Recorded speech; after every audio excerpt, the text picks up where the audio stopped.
नमस्कार, मैं मुकुल सिंह चौहान। हर हफ्ते की तरह यह हफ्ता भी खबरों के लिहाज से रोचक और चिंतन करने वाला रहा। नीट आरक्षण पर सुप्रीम कोर्ट की मुहर, कोरोना से नेताजी नहीं रहे डर, साध्वी प्रज्ञा ने शराब को बताया औषधि, रखरखाव में समस्या की वजह से वॉर मेमोरियल की मशाल बुझा दी। महामारी के दौरान आम आदमी की आय घटी तो वहीं देश में अमीर बढ़ गए और वैक्सीन के डर से लोग पेड़ पर चढ़ गए।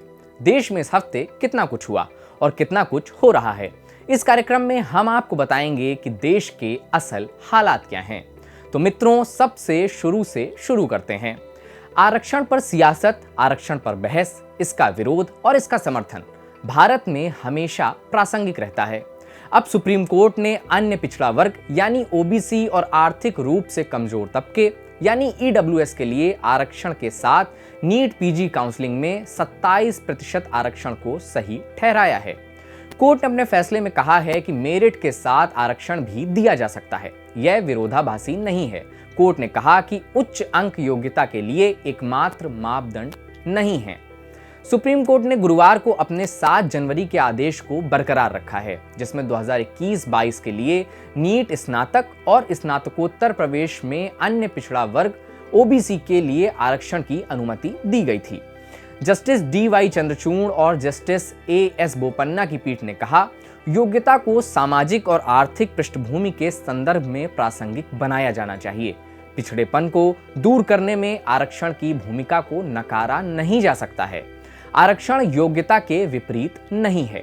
जो लोग सामाजिक प्रतिनिधित्व और बराबरी के लिए दिए गए आरक्षण को गलत ठहराते हैं या इसे एहसान के तौर पर देखते हैं, उन्हें अपने फोन की स्क्रीन के वॉलपेपर पर कैप्शन सहित इस तस्वीर को लगा लेना चाहिए। अगर चाहें तो व्हाट्सएप की डीपी पर भी इसे लगा सकते हैं। इससे आप आरक्षण दिए जाने की सही वजह के खुद को करीब पाएंगे। करीब से सोशल डिस्टेंसिंग की याद आ गई और इसी से याद आया छिंदवाड़ा कांग्रेस नेता और सांसद नकुल नाथ का बयान। उन्होंने कहा है कि उन्हें कोरोना से डर नहीं लगता।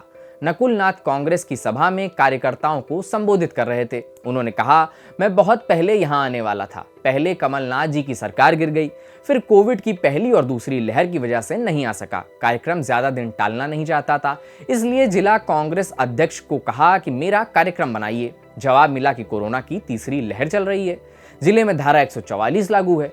मैंने कहा, मुझे कोरोना से डर नहीं है, धारा 144 का भी कोई डर नहीं है। तो जब मैंने अध्यक्ष महोदय को कहा कि मेरा कार्यक्रम बनाइए, तो इन्होंने कहा कि कोरोना की तीसरी लहर चल रही है, पूरे जिले में 144 लगी हुई है। मैंने कहा, मुझे कोई कोरोना से डर नहीं और कोई 144 धारा से कोई डर नहीं। मुझे तो अपने कार्यकर्ता भाई, अपने परिवार के सदस्यों को मिलना है। अगर आपको लगता है कि साहसी बस नकुल नाथ जी हैं, तो आप गलत हैं। बिना मास्क और कोविड प्रोटोकॉल के चुनावी रैलियां और प्रचार ऐसे हो रहा है जैसे राजनीति में जुमलेबाजी, एकदम खुल्लम खुल्ला, सरेआम। जुमलेबाजी से सीधा उत्तर प्रदेश चलते हैं। मुजफ्फरनगर में नेताओं की राजनीतिक सक्रियता चरम पर है, क्योंकि पहले चरण में यहां वोटिंग होनी है। इसी क्रम में खतौली विधानसभा सीट से बीजेपी के उम्मीदवार विक्रम सैनी के साथ थोड़ी ट्रेजेडी हो गई। नेताजी विक्रम सैनी चुनाव प्रचार करने के लिए अपने विधानसभा क्षेत्र के मुनव्वरपुर गांव पहुंचे थे, जहां लोगों ने उन्हें खदेड़ दिया। बुधवार को विक्रम सैनी अपनी बिरादरी के लोगों के बीच ही एक मीटिंग में हिस्सा लेने के लिए पहुंचे थे, लेकिन इसी दौरान किसी बात को लेकर ग्रामीणों ने विक्रम सैनी को गांव से खदेड़ दिया और इतने पर ही नहीं रुके, साथ में बोले कि विधायक जी इस बार विधायक बनकर दिखा दो।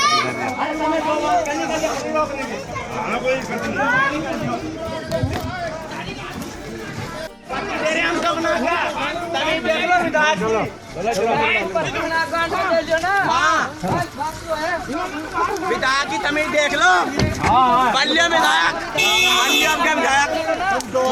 केंद्रीय सूचना एवं प्रसारण मंत्री अनुराग ठाकुर, नाम तो सुना ही होगा।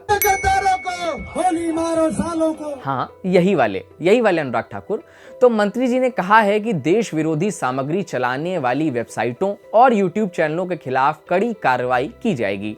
उन्होंने बताया कि ऐसे 20 चैनलों और 2 वेबसाइटों की पहचान की गई है जो राष्ट्र विरोधी चीजें चलाते हैं। ठाकुर ने कहा कि कोई भी वेबसाइट्स हैं, वेब पोर्टल्स हैं, कोई भी यूट्यूब पर ऐसे अकाउंट्स हैं जो भारत के खिलाफ षड्यंत्र रचते हैं, भारत को बांटने का प्रयास करते हैं, भारत के लोगों को गुमराह करके अफवाहें फैलाने का काम करते हैं, उनके खिलाफ हमने कार्रवाई करने के लिए कहा था। ऐसे 20 अकाउंट्स के नाम हमने दिए भी थे जो पड़ोसी देश से आते हैं, वहां से चलते हैं। और मुझे खुशी इस बात की है, दुनिया भर के बड़े बड़े देशों ने भी उसका संज्ञान लिया है। स्वयं यूट्यूब ने भी आगे आकर उनको बंद करने के लिए कार्रवाई की है। और भविष्य में भी ऐसा कोई भी अकाउंट होगा जो भारत के खिलाफ षड्यंत्र रच रहा होगा, झूठ फैला रहा होगा, समाज को बांटने का काम कर रहा होगा, ऐसे अकाउंट्स को बंद करने का काम किया जाए। अब लोग इस पर सवाल उठा रहे हैं, कह रहे हैं कि देश विरोधी सामग्री क्या है, कैसे तय होगी, कौन तय करेगा, और कहीं सरकार की आलोचना इज इक्वल टू देश की आलोचना वाला मामला तो नहीं है, क्योंकि आलोचना से देश तो नहीं डरता, सरकारें जरूर डरती हैं।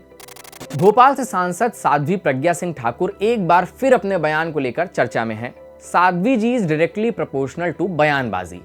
इस बार ना तो साध्वी जी ने कबड्डी खेली है और ना क्रिकेट, तो परेशान मत होइए। इस बार उन्होंने शराब को कम मात्रा में लेने पर औषधि की तरह काम करने की बात कही है।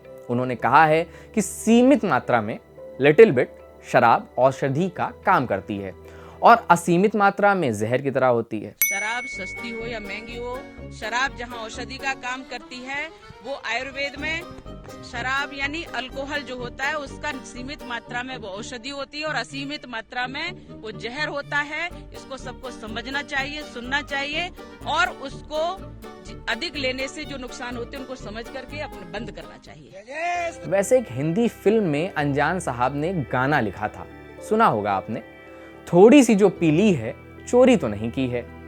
इधर साध्वी जी शराब को औषधि बता रही थी, उधर बिहार सरकार औषधि बंदी कानून, शराबबंदी कानून 2016 के तहत शराब के साथ या इसका सेवन करते हुए पकड़े जाने वाले लोगों के लिए गिरफ्तारी के साथ जेल की सजा के प्रावधान में बदलाव की तैयारी कर रही है।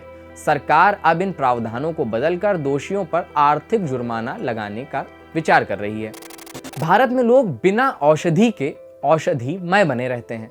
वैक्सीनेशन अभियान के तहत गांवों में टीमें जाकर लोगों को वैक्सीन लगा रही हैं। वैक्सीन लगाने और लगवाने वाले दृश्य एकदम अजब गजब हैं। उत्तर प्रदेश के बलिया में कोई पेड़ पर चढ़ रहा है तो कोई वैक्सीनेशन टीम के साथ उठा पटकी कर रहा है। कृपया वीडियो पेश किए जाएं। रुक जाओ।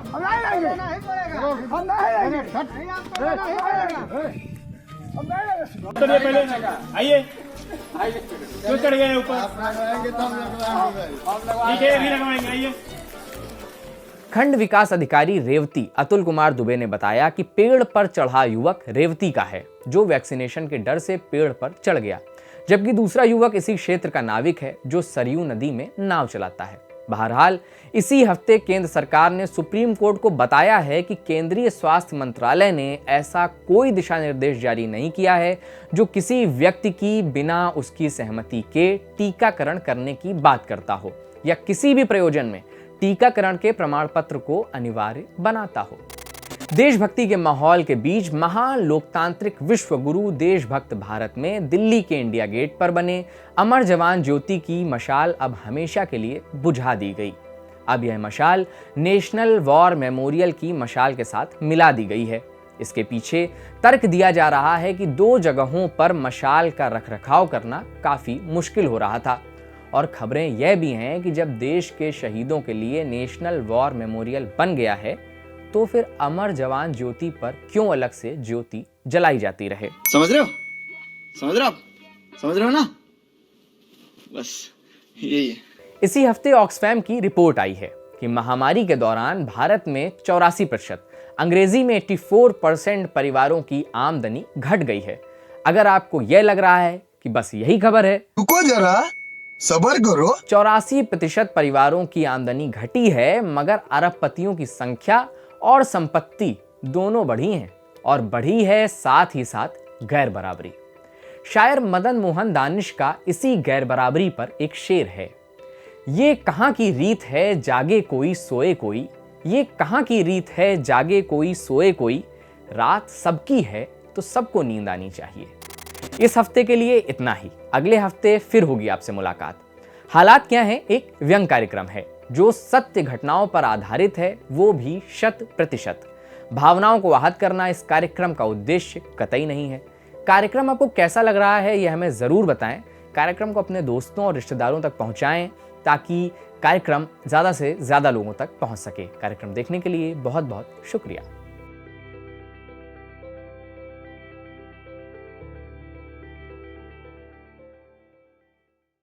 Get a sneak peek of exclusive content before everyone else. For channel members only. Memberships start at ₹89. Hit the join button below.